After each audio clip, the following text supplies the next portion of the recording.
So this is the procedure that I used to hollow.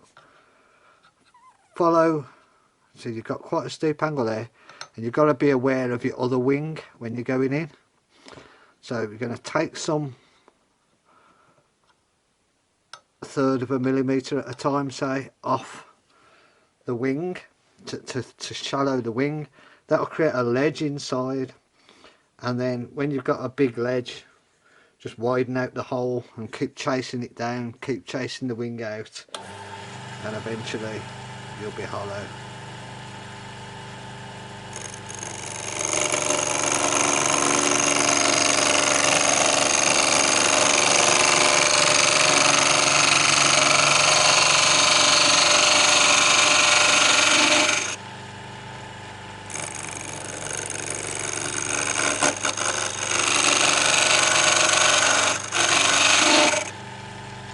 And don't get greedy. 1/3 of a millimetre I'm taking at most. That's nice and down to that ledge now. That's nice. So now I can widen the hole out before I do it again and start going wider.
Stop there because something came up loose there.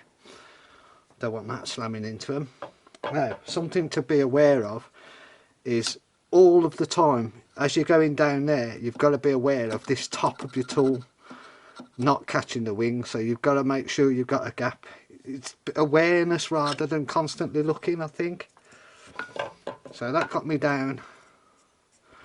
I've got a lip there which I could mark up, and then slight lip to take down to that new flat, so I'm 1/2 inch deeper than I was before. And it's literally just a rinse and repeat. Just keep doing that. Thin the wall, take it down, thin the wall, take it down, until you're down to where you want to be. And I've only got about 6 millimeters to go down to where I want to be, and that will bring my wings. I've got to go further, so yeah, gauge it and you'll be fine. Right, I'll come back when I've hollowed out a lot more. And you can, oh I know, I'll do a bit more because you'll see this will widen out now as I find that ledge.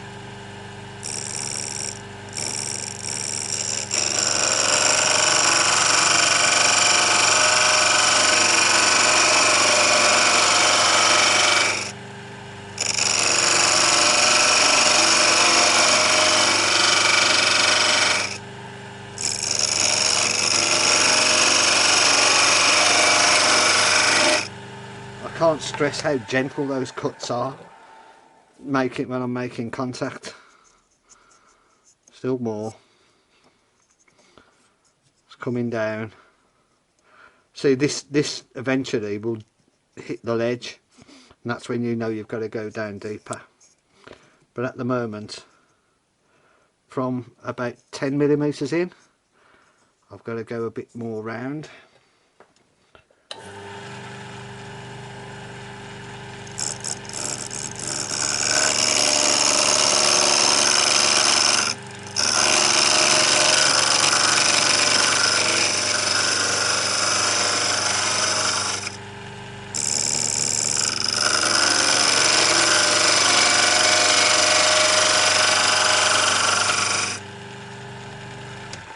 close to his ears after there. That noise, first noise was the tip. Right, now I'm down. I've still got a bit of a thing about 12mm. Sometimes it helps to get the pencil and put a good mark.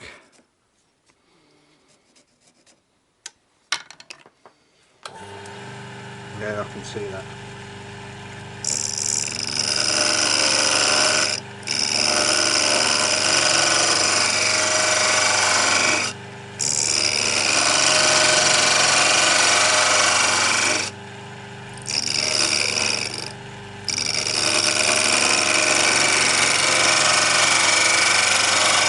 I still haven't got it.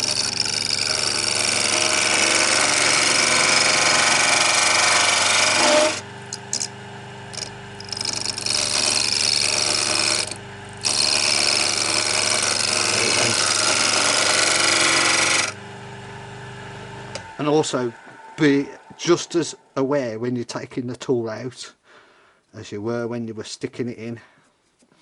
There you go, that's getting there. I've still got to go wider a bit there from that 12mm mark. And you can see it's just a case of keeping going.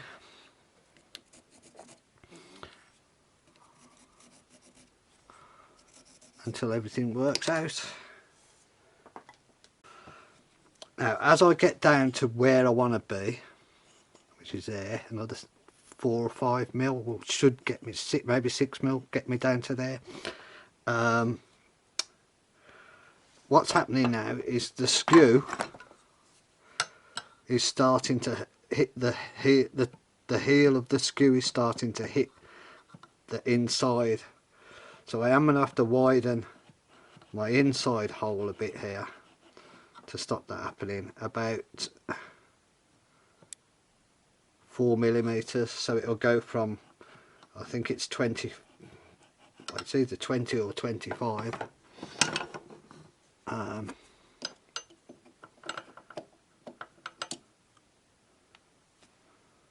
It's 20, so I'm going to widen my hole out to a 25, and that will give me a bit of clearance on the heel. I might even just take a little angle across, but don't forget that's got to go on the mandrel.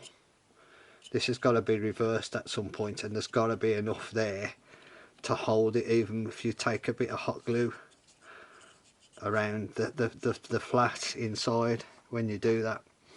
And the other thing is now is at the bottom, and why you need a skew with a deeper angle or something like this. It's hard to do the walls with this, but to steepen that bottom out it should be fine.